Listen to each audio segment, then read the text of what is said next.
ये वायदा रहा कि इस खास पेशकश में तमाम दर्शकों का बहुत बहुत स्वागत है। तो इस सेगमेंट में हम लोग वायदा बाजार से जुड़े तो है तमाम प्रेफरेबल पिक्स जो है अपने गेस्ट के जरिए आप तक पहुंचाते हैं। तो सबसे पहले हम लोग यहाँ पे हितेश जी के पास ही चलते हैं। हितेश जी, आपके रडार पे क्या रहेगा सर? आज है एक्सपायरी। हर्ष जी, सबसे पहले थोड़ा सा अनसर्टन सा मार्केट है। हालांकि गिफ्ट निफ्टी एक बाउंस बैक इंडिकेट कर रही है 150 से 60 पॉइंट तक के। बट लेकिन अभी भी ये बोल पाना जो कि बाजार कंफर्टेबली बुल्स के रडार में चला गया है या बुल्स के टेरिटरी में चला गया है, तो ये बोल पाना अभी भी श्योर नहीं है। हमें थोड़ा वेट करना चाहिए। और क्योंकि मार्केट थोड़ा सा अंडर प्रेशर है, तो यहाँ पे अग्रेसिव किसी भी प्रकार की बाइंग करना रिकमेंडेड नहीं है। बट लेकिन एक शेयर है जो पिछले कुछ समय से, आई थिंक जुलाई के महीने से, मिड जुलाई के महीने से थोड़ा सा अंडर प्रेशर रहा है।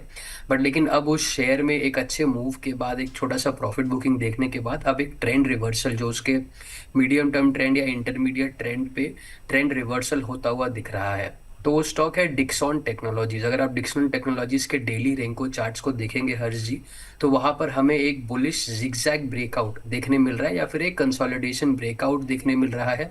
तो considering this breakout, current levels पे 14,450 460 के पास या फिर थोड़ा सा नीचे अराउंड 14,400 के लेवल्स के पास बाई कर सकते हैं। ध्यान रखें, क्योंकि मार्केट थोड़ा सा अंडर प्रेशर है, थोड़ा सा क्लैरिटी नहीं है जो कि इमीडिएट ट्रेंड क्या है। हमने पिछले कुछ समय से सेलिंग देखी है। तो एक स्ट्रिक्ट स्टॉप लॉस लगा के काम करें 13,750 का। एंड ऊपर में आपको जो प्रीवियस हाई बनाया था डिक्सन ने 14,500, उसके ऊपर शेयर्स मीडियम टर्म में जाता हुआ दिख सकता है। चलिए, तो डिक्सन को लेके जो है सर की यहाँ पे सलाह निकल के आ रही है। और कोई स्टॉक रहेगा सर आपके रडार पर? नहीं, फिलहाल के लिए तो और कोई रिकमेंडेशन नहीं है, क्योंकि जैसे कि मैंने कहा हर्ष जी, बाजार थोड़ा सा अनक्लियर है, थोड़ा सा टेंटेटिव सा है। एक क्लैरिटी आ जाए जो कि हाँ, हम वापस ट्रेंड रिवर्सल देख रहे हैं। क्योंकि देखिए, अगर लेवल्स की बात करूं हर्ष जी, तो हमने पिछले कुछ वीक से, 1.5 से 2 हफ्ते से हमने क्लियरली कहा है डिफरेंट चैनल्स पे, जो कि 14,100 का जो लेवल है निफ्टी फ्यूचर पे, वो एक बहुत स्ट्रांग लेवल है। और ये हमारे लिए सरप्राइजिंग नहीं है, जो कि आज जो बाउंस बैक आ रहा है वो 14,100 फ्यूचर लेवल के पास से ही आ रहा है। हैविंग सेड दैट, हमें जब तक किसी भी प्रकार का कंफर्म्ड ट्रेंड रिवर्सल बाजार में ना दिखे, हम अग्रेसिव लॉन्ग्स रेकमेंड नहीं करेंगे। एक बार एक ट्रेंड रिवर्सल मिल जाए, वहां से फिर हम अग्रेसिवली लॉन्ग्स पे पार्टिसिपेट कर सकते हैं। चलिए, तो सर की तरफ से जो है यहाँ पर राय निकल कर आ गई है। अब वरुण जी के पास चलता हूँ। वरुण जी, आपको क्या पसंद आ रहा है सर? जी, देखिए हर्ष जी, अगर कल की बात करें तो कल काफी ग्लूमी सिचुएशन था। बॉन्ड यील्ड्स अगर आप देखेंगे 30 ईयर बॉन्ड यील्ड करीबन 5.34 के अराउंड पहुंच चुकी थी। बट रात को जो उनके सेक्रेटरी है, ट्रेजरी सेक्रेटरी ने बाईबैक अनाउंस किया, और आपने जब मॉर्निंग शो में भी काफी अच्छी तरह से कवर किया था।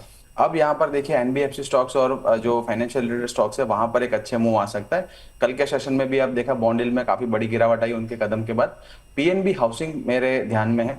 अगर आप पीएनबी हाउसिंग का अगर आप चार्ट अगर क्लोजली वॉच करेंगे तो काफी बार करीबन 1150 के जोन से रिजेक्शंस मिले थे, और फिर स्टॉक ऑल द वे करीबन 800 के जोन में जा रहा था। इस बार आप देखेंगे तो एक अच्छा हायर बेस एस्टेब्लिश हुआ है करीबन 1130 के अराउंड, और यहाँ से एक ब्रेकआउट करने की कोशिश कर रहा है। ये ब्रेकआउट जो है हर्षी करीबन मल्टी ईयर ब्रेकआउट यानी 2018 के लेवल से अब निकालने की कोशिश करेगा।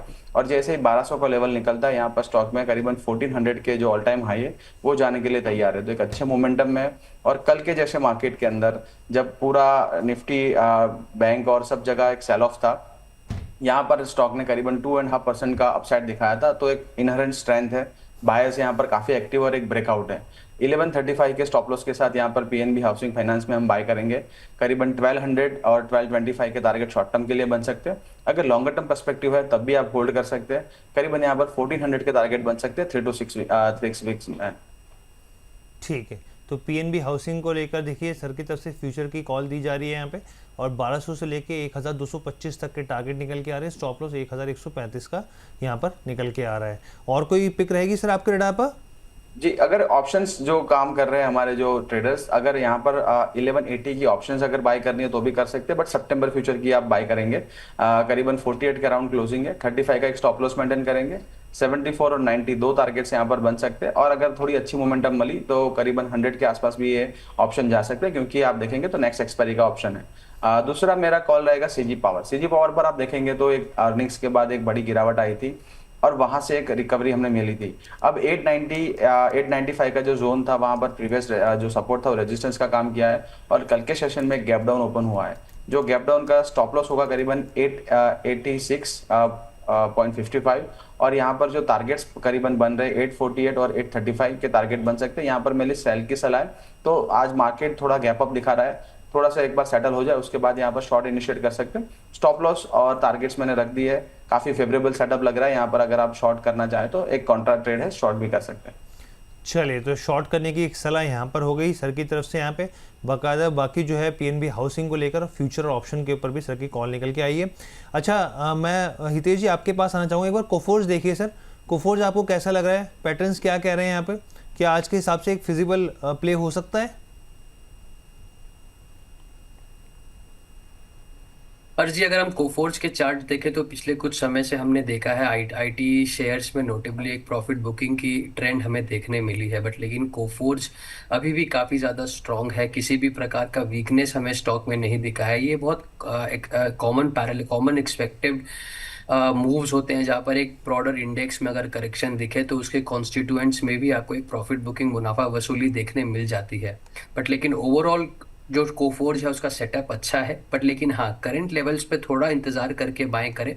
अगर स्टॉक में आपको 1830 1835 के ऊपर एक मूव दिखता है, तब एस्टेब्लिश जो प्रीवियस अप ट्रेंड, एक स्ट्रॉन्ग अप ट्रेंड हमने देखा था स्टॉक में, वो रिज्यूम हो चलेगा।